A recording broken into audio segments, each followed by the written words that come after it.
भगवते वासुदेवाय ओम नमो भगवते वासुदेवाय ओम नमो भगवते वासुदेवाय। श्रीमद्भागवतम चौथा कैंटो 9वां अध्याय और 15वां श्लोक।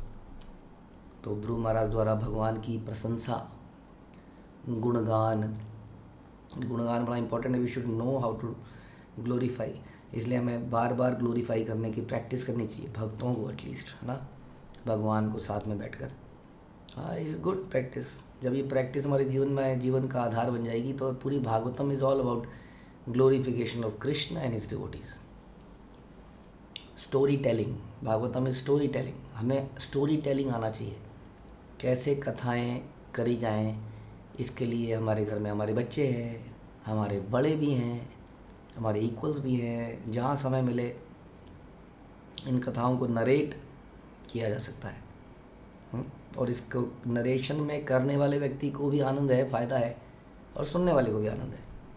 तो इस नरेशन को आगे बढ़ाते हैं। 15वें श्लोक में ध्रुव महाराज भगवान की प्रशंसा करते हुए कहते हैं, त्वं नित्य मुक्त परिशुद्ध विबुद्ध आत्मा कूटस्थ आदिपुरुष भगवान त्रिअधीशः यत बुद्धि अवस्थितम अखंडितातया स्वदृष्टया दृष्टा स्थितौ आदिमखः व्यतिरिक्त आस्ते। हे भगवान, अपनी अखंड दिव्य चितवन से आप बहुत बौद्धिक कार्यों की समस्त अवस्थाओं के परम साक्षी हैं। आप शाश्वत मुक्त हैं, आप शुद्ध सत्व में विद्यमान रहते हैं और अपरिवर्तित रूप से परमात्मा में विद्यमान है। आप 6 ऐश्वर्यों से युक्त आदि भगवान हैं और भौतिक प्रकृति के तीनों गुणों के शाश्वत स्वामी हैं। इस प्रकार आप सामान्य जीवात्माओं से सदैव भिन्न रहते हैं। विष्णु रूप में आप सारे ब्रह्मांड के कार्यों का लेखा जोखा रखते हैं, तो भी आप पृथक रहते हैं और समस्त यज्ञों के भोक्ता हैं। एक ही श्लोक के अंदर इतनी सारी क्लैरिटी, ये अद्भुत है। तो सबसे पहले तो आप अखंड दिव्य चितवन है आपकी। तो भगवान की चितवन ऐसी नहीं है जैसे कि एक बार एक सियार जो है ना, एक नील के कुंड में गिर गया तो उसका रंग कुछ नीला कुछ लाल अलग सा हो गया। सभी जंगल वालों ने कहा ये तो कोई दिव्य प्राणी है, तो राजा है, उसको राजा बना दिया गया। उसने भी खूब राजागिरी चलाई, लेकिन एक दिन बारिश में सारा रंग उड़ गया और सब ने खूब पिटाई करी। दिव्य चितवन वाले लोग बहुत कर रहे हैं सारे संसार में आजकल। कई सारी कथाएं मिलती हैं ये दिव्य लोगों की करंट पास होने की। ये दीक्षा के समय ऐसे भी फ्रॉड मिले जिन्होंने दीक्षा के समय तार अंदर से, कमीज के अंदर से निकाला हुआ था। तार का एक पॉइंट यहाँ पे था, किसी के सर पे हाथ रखते थे दीक्षा के समय, ऐसा होता था तो कुछ हुआ, हाँ दीक्षा हो गई तुम्हारी। कि कोई तेज निकाल रहा है, पूरा इलेक्ट्रिकल सिस्टम वगैरह बना रखे हैं, जादूगिरी कर रखी है सारी। ये अखंड चितवन नहीं है। पीछे से बिजली गई, अरे स्वामी जी तेज कहाँ गया, स्वामी जी अभी रेस्ट कर रहे हैं। कोई सोते हुए तेज निकालेगा क्या?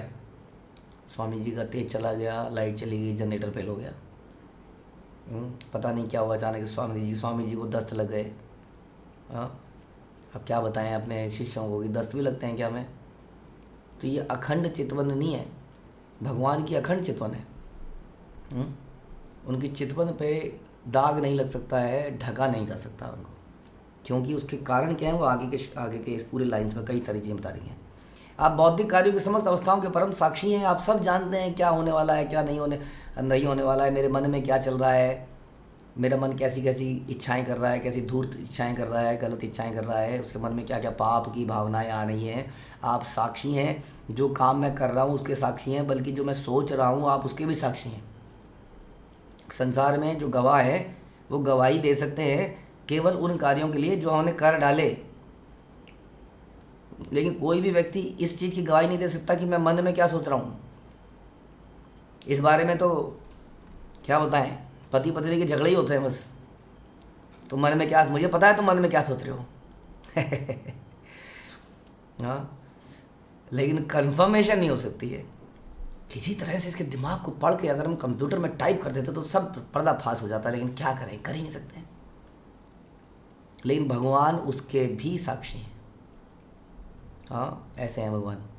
आप शाश्वत मुक्त हैं और हम क्या हैं? हम शाश्वत बद्ध हैं, क्योंकि हम बार बार जन्म लेते हैं। जन्म लेना हमारे कंट्रोल में नहीं है, हमारी मृत्यु हमारे कंट्रोल में नहीं है, हमारी बीमारियां, हमारा बुढ़ापा हमारे कंट्रोल में नहीं है। इसलिए हम शाश्वत बद्ध हैं और भगवान शाश्वत मुक्त हैं। कभी एक सेकंड के लिए भी ऐसा नहीं होगा। ऐसा नहीं है कि जब वो वराह के रूप में आए थे तो बद्ध अवस्था में आए थे, शूकर योनि में आए थे, ऐसा नहीं है। या मत्स्य अवतार में आए थे तो निम्न योनि में जन्म लिए थे, ऐसा नहीं है। हाँ, या कृष्ण या राम कोई मनुष्य योनि का एक प्रकार है, ऐसा नहीं है। इसलिए बताया कि शाश्वत मुक्त है। अगर भगवान कभी बद्ध हो जाए तो क्वेश्चन ये आता है कि जिस दौरान भगवान बद्ध थे उस दौरान भगवान कौन बना? क्या सृष्टि उस दौरान बिना भगवान के रही? Is not possible. हाँ, इसलिए आप शाश्वत मुक्त हैं। आप शुद्ध सत्व में विद्यमान रहते हैं, जो कि आगे भी बता रहे हैं कि प्रकृति के तीनों गुणों के शाश्वत स्वामी हैं एक्चुअली आप। ये उन लोगों के आंसर है जो लोग कहते हैं कि भगवान बद्ध है, या शरीर लेते हैं तो बद्ध लेते हैं, ये तीन गुणों के अंतर्गत आते हैं, क्योंकि जो भी संसार में आता है वो तीन गुणों के अंतर्गत हो जाता है। इस प्रकार से माया देवी तो भगवान के भी ऊपर हो गई, इसका मतलब। हाँ, भगवान ने ही माया को शक्ति दी इस पृथ्वी संसार को बनाने की, और संसार में जब भगवान आते हैं तो भगवान ही उसमें फंस जाते हैं। ये तो ऐसा हो गया कि जेल बनाई चीफ मिनिस्टर ने, चीफ मिनिस्टर जेल के अंदर गया और कैदियों ने चीफ मिनिस्टर को बंद कर लिया। अब बता, छोड़ता है क्या मैं? ऐसा तो पॉसिबल नहीं है ना।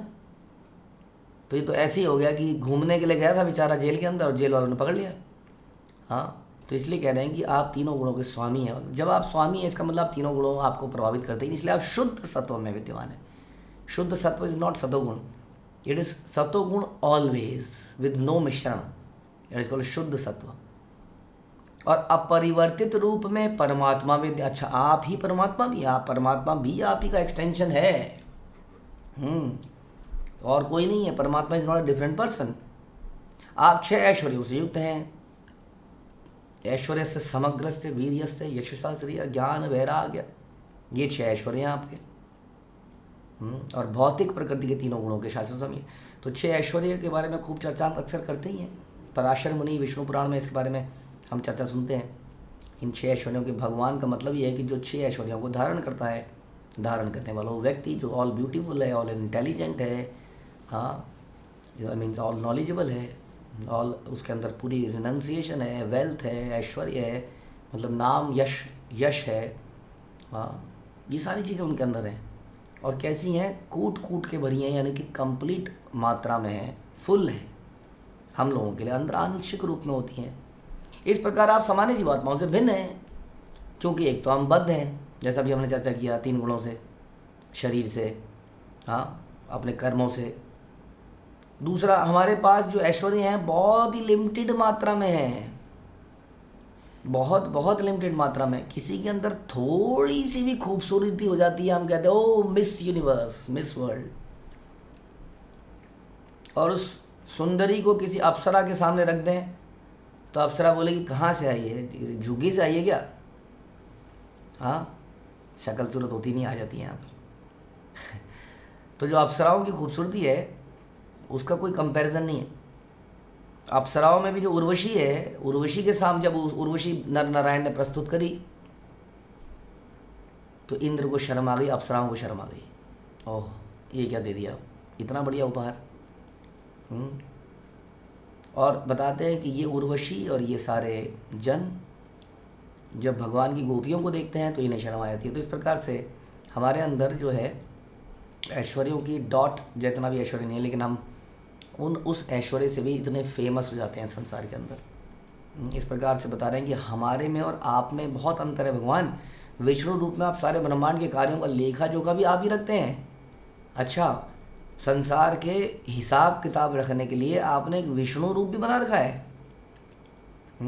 पूरा नॉलेज है ध्रुव महाराज। यानी कि जो विष्णु रूप है वो आपका घर का रूप नहीं है। क्यों? क्योंकि लेखा जोखा, ब्रह्मांड के कार्यों का लेखा जोखा।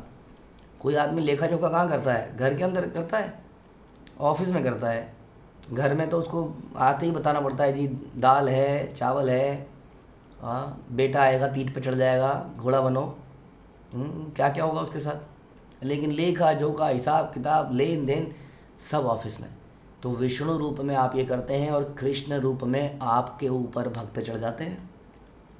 गेम खेलते खेलते गोप सखा आपके ऊपर चढ़ जाते हैं, वो आपका घर का रूप है और ये आपका ऑफिशियल रूप है। इसलिए आप कह रहे हैं विष्णु रूप में आप सारे ब्रह्मांड के कार्यों को लेखा जोखा रखते हैं।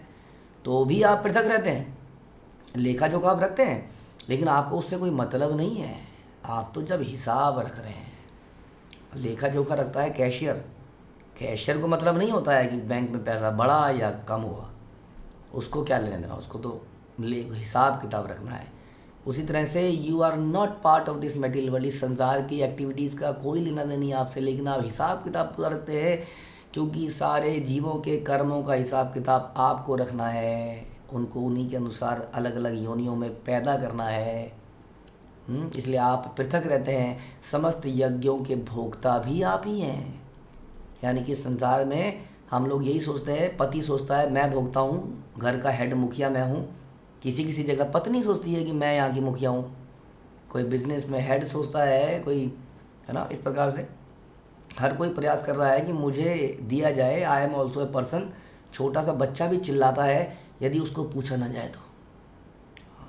बच्चों के अंदर बहुत ईगो है, ये समझ लीजिए आप। छोटे से बच्चे के अंदर आप उसको पूछेंगे नहीं ना, नाराज़ हो जाते हैं वो। बल्कि बच्चों को ज़्यादा पूछना पड़ता है, नहीं तो ज़मीन पे लोटे मारने लगते हैं। हाँ, बच्चों के अंदर भी इतनी ईगो है। हर कोई सोचता है कि I should be the centre of attraction. बच्चा तो खास तौर पे फोकस अटेंशन चाहता है, तो बड़ों की तो बात ही क्या करें, क्योंकि वही बच्चा एक दिन बड़ा होता है। और हर कोई चाहता है कि मुझे फोकस मिले, मुझे अटेंशन मिले, मुझे आनंद मिले। लेकिन वास्तविक आनंद को भोगने वाला यहाँ बता रहे हैं, हे भगवान आप वो एंजॉयर हैं, क्योंकि वो वास्तविक में आप एंजॉयर हैं। इसलिए यदि जीवात्मा आपको प्रसन्न करने का प्रयास करेगी, आपको संतुष्ट करेगी, तभी जीवात्मा संतुष्ट हो पाएगी, क्योंकि it is the ultimate duty of living entity कि वो भगवान को संतुष्ट करे। यदि वो भगवान को संतुष्ट करता है तो वो भी परम संतुष्ट हो जाता है। एक ही श्लोक में इतनी सारी फिलॉसफी इज़ अमेजिंग। हाँ, फिर से सुनते हैं क्या क्या बोला इन्होंने। इन्होंने बोला आपकी चितवन अखंड है, यानी कि जो आपका तेज है, यश है, वो अखंड है। उस समय के अनुसार कम ज़्यादा नहीं होता है। हाँ, विष्णु सो गए हैं 4 महीने के लिए, अब हम कुछ भी कर सकते हैं क्योंकि विष्णु सो रहे हैं, ऐसा नहीं है। उनका सोना और उनका जगना वो बराबर है। और हर समय उनके अंदर वो तेज निकल रहा है। ऐसा नहीं है कि राम के रूप में आ गए हैं अभी थोड़ा सा उन्होंने स्विच ऑफ कर दिया अपनी पावर्स को, अभी बेचारे राम बन गए हैं। It is not like that. He is a powerful person. समय आने पर उसी राम ने पुल बना दिया जब ज़रूरत पड़ी तो। हाँ, इतना अगर उनके बाणों में ताकत थी तो वो तो डे 1 पे ही रावण को मार सकते थे, इसका मतलब है ना। तो इसको कहते हैं छन्न, यानी कि हिडन, यानी कि छुपाई हुई है उन्होंने अपनी शक्तियों को। इसलिए है अखंड दिव्य चितवन। जैसे कि सूर्य के आगे कभी बार बादल आ जाते हैं, हमें लगता है कि सूर्य छुप गया, लेकिन बादल हटते ही वो सूर्य, तो सूर्य की हमेशा दिव्य चेतना, दिव्य चितवन वही है, लेकिन वो बादलों के कारण कई बार आई जाई लगती है। उसके बाद बताया कि बौद्धिक कार्यों की समस्त आप सब जानते हैं कि क्या है, हमारे मन में क्या चल रहा है। ये बड़ा संकट है, इसलिए सोचिए, सोचने से पहले सोचिए क्योंकि नहीं तो भगवान सोच लेंगे और वो नोट कर लेंगे, हाँ अच्छा ये सब सोच रहा है। आप शाश्वती मुक्त हैं, always you are free, you are virat, you are swarat, independent authority, जो कि किसी के भी अंडर में नहीं है। हाँ, इसलिए ऐसा क्यों है कि आप शुद्ध सत्व हैं, आपके अंदर कोई खोट, किसी प्रकार का कोई प्रॉब्लम नहीं है, मिलावट नहीं है। आप ही परमात्मा है, आप ही 6 ऐश्वर्यों से युक्त हैं, भौतिक गुणों के स्वामी हैं। इसलिए भगवान कहते हैं कि मामे ये प्रपद्यन्ते माया मिदाम तरंती थे, कि जो मेरी शरण में आता है वो माया को तार जाता है, तप जाता है, क्योंकि he is the owner of maya. इस प्रकार आप सामान्य जीवात्माओं से सदैव भिन्न हैं। कोई व्यक्ति अगर ये कहे कि मैं भी भगवान हूँ या भगवान बन सकता हूँ, समझ लीजिए संसार में सबसे बड़ा धूर्त मक्कार गुरु वही है। समझ रहे हैं आप? हमें शर्म नहीं आ रही है बोलते हुए, अगर आपको आ रही है तो आप एग्जिट कर सकते हैं। सबसे बड़ा दुष्ट वही व्यक्ति है जो अपने शिष्यों को ये सिखाता है कि हम भगवान बन सकते हैं। वो गुरु नहीं है, वो पापी व्यक्ति है, पापी नंबर 1।